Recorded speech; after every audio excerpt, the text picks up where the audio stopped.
আমাকে নিয়ে বাজে বাজে ভিডিও মেক করতেছেন। আসলে আমি কি কিছু আসলেই বলেছিলাম? তাহলে যদি ভুল করে থাকে আপনারা প্লিজ আমাকে মাফ করবেন। তো আপনারা প্লিজ আমাকে ক্ষমার দৃষ্টিতে দেখবেন, কারণ আমি অনেক যথেষ্ট ছোট মানুষ।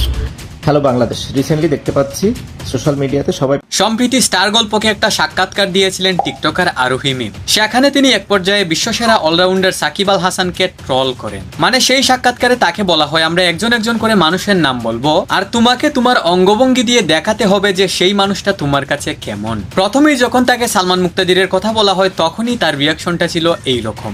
সালমান মুক্তাদির দেখলেই ভালো লাগে, মনে চাই গিয়ে একটা চুম্মা দিয়ে দিই। আর যখন তাকে সাকিব আল হাসানের কথা বলা হয় তখন তার রিয়াকশনটা এই রকম। সাকিব আল হাসান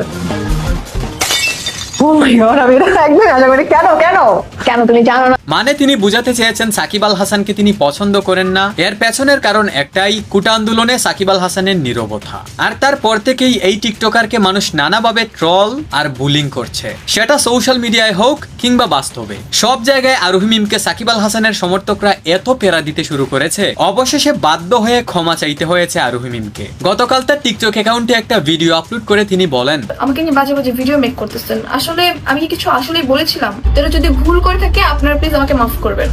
তো আপনারা প্লিজ আমাকে ক্ষমার দৃষ্টিতে দেখবেন, কারণ আমি অনেক যথেষ্ট ছোট মানুষ।